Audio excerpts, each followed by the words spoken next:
Assalamualaikum tuan-puan. Okay, sekarang saya berada di galeri jualan Menara Public Gold. Okay. Di belakang saya ini ada beberapa item, iaitu item untuk emas perhiasan yang besar ini, dan juga item yang paling besar iaitu 12.5 gram. Okay. Tuan-puan, hari ini yang mana kita tahu bahawa harga emas dah mencecah 1 gram RM500 tuan-puan. Jadi yang seperti yang saya dah katakan tuan-puan, sekarang bukan lagi masa untuk menunggu ataupun untuk tidak memulakan simpanan. Kita tahu bahawa harga emas akan terus meningkat untuk jangka masa akan datang. Jadi tuan-puan, jangan bertangguh tuan-puan, kita tak ada masa dah tuan-puan. Okey, harga emas akan terus meningkat dan terus meningkat.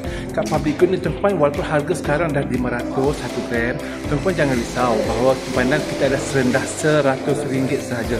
Jadi tuan-puan, kalau rasa berat 500 itu, okey, simpanlah ikut bajet masing-masing. Kalau ada 100, simpan 100. Okey, kalau ada 200, simpan 200. Yang penting adalah gram-gram emas kita, okey, bertambah. Okay. Tidak mustahil satu hari nanti tuan-puan akan dapat item yang seberat ini, iaitu 12.5 gram yang harganya lebih kurang dalam 5 juta. Okay.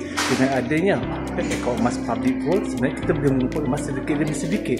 Tak perlu pun bermodalkan yang besar, tetapi kita boleh kumpul sedikit demi sedikit sehinggalah mencapai berat 12.5 gram ataupun 12,000 gram ini tuan-puan.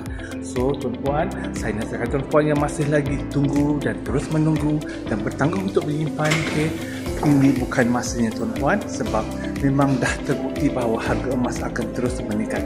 Percaya sangat saya tuan-puan, okay, trust the process, trust the product, dan trust the company. The public gold is the best gold investment dalam gold saving itu tuan-puan. Okay, Assalamualaikum dan bertemu lagi.